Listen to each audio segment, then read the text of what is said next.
అయితే ఒక పంచేయ్, నువ్వు నా గురించి పెట్టేవే ఆవకాయ్, ఆవకాయని ముందు నువ్వు తిను. నా కోరిక ఏంటంటే నువ్వు ఇంత కష్టపడి పెట్టిన ఆవకాయ రుచిని అందరికన్నా ముందు నువ్వే రుచి చూడాలి. వద్దు వద్దు అత్తమ్మా, దీని మీద హక్కు మీకు మాత్రమే ఉంది. మీరే కదా అందరికన్నా పెద్ద, మీరే ముందు తిని చూడాలి. ఈ ముసల్దానికి అసలేం జరిగింది వాళ్ళ? ఇది నా విషయాన్ని నాకే తినిపించాలని ఎందుకు వెంటపడుతుంది? లేదు లేదు ముద్దుల కోడలా, ముందు నువ్వే రుచి చూడాలి. లేదు లేదు అత్తమ్మా, ముందు మీరే తిని చూడాలి. లేదు లేదు, ముందు నువ్వే తినాలి. లేదు నువ్వే. నా అర్థం ఏంటంటే మీరే తినాలి.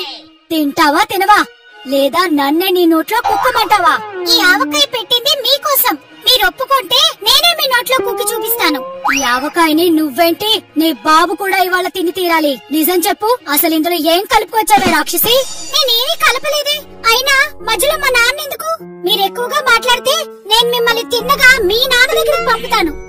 అర్థమైంది, నన్ను పైకి పంపించడానికే కదా నువ్వు ఈ ఆవకాయలో విషం కలుపుకొని తీసుకొచ్చావు.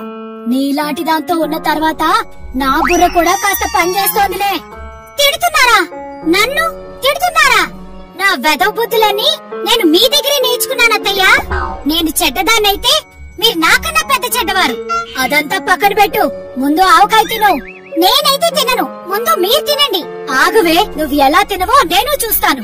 ఇలా అని చెప్పి అత్త ఆవకాయ డబ్బాని చేతిలో తీసుకుని కోడలి వెనకాలే పరిగెట్టడం మొదలు పెడుతుంది. కోడలు ఆవకాయని చూసి భయంతో పరుగులు పెడుతుంది. ఇల్లంతా గందరగోళం అయిపోతుంది. అత్త కాలు ఇంటి గుమ్మానికి తగిలి కింద పడిపోతుంది. అప్పుడు తన చేతిలోంచి ఆవకాయ డబ్బా కింద పడిపోతుంది. కోడలు వెంటనే ఆ డబ్బాని తీసేసుకుంటుంది. ఆ డబ్బా తీసుకుని అత్తగారికి ఎలాగైనా తినిపించాలని వెనకాతల పరిగెడుతుంది. అత్త ఆవకాయని చూసి పరిగెట్టడం మొదలు పెడుతుంది. మళ్లీ ఇల్లంతా గందరగోళంగా మారిపోతుంది. కోడలు ఎలాగోలా కష్టపడి అత్తని గట్టిగా పట్టుకుని తన నోట్లోకి బలవంతంగా ఆవకాయ పెట్టడం మొదలు పెడుతుంది. అత్త కూడా కోడలి నోట్లో బలవంతంగా ఆవకాయ పెట్టాలని ప్రయత్నం చేస్తుంది. తిని తీరాలి, ఇవాళ నువ్వు తిని తీరాలి. నేనెందుకు తింటానే, ముందు నువ్వు తినాలి, నువ్వు తిని తీరాలి. నేను పైకి పోవడం రాసి పెట్టుంటే నిన్ను కూడా నాతో పాటే తీసుకెళ్లిపోతా. మళ్ళీ ఓసారి. ఇంతలో కోడలి భర్త అలాగే అత్త కొడుకు ఇంటికొస్తాడు. వాళ్ళిద్దరిని గొడవ పడ్డం చూస్తాడు. తన ఆవకాయ తీసుకుని మొత్తం తినేస్తాడు. తిని ఇద్దరితో ఇలా అంటాడు, నేను ఆవకాయ తినేసా, ఇక మీరిద్దరూ గొడవ పడ్డం ఆపండి.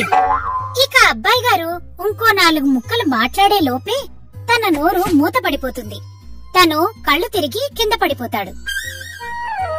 అత్త కోడళ్ళు మళ్లీ ఒకసారి వాళ్ల గొడవల్ని మర్చిపోయి తన భర్త అలాగే తన కొడుకు ప్రాణాల్ని కాపాడడానికి తనని మోసుకుంటూ హాస్పిటల్ తీసుకెళ్తారు. సరైన టైంకి హాస్పిటల్ తీసుకెళ్లడం వల్ల కొడుకు ప్రాణాలు కాపాడగలుగుతారు. ఊరి దేవుడా, ఈ అత్త కోడళ్ల గొడవల్లో ఈ కోడలు విధవరాలైపోయేది. అత్త పైకి పోలేదు, కోడలు కూడా పైకి పోలేదు. కానీ కొడుకు మాత్రం ఖచ్చితంగా పైకి పోయేవాడు. మనం వచ్చే ఎపిసోడ్ లో ఎవరు పైకి పోతారో చూద్దాం. నేననేది ఏంటంటే ఎవరు గెలుస్తారో ఎవరు ఓడిపోతారో చూద్దాం.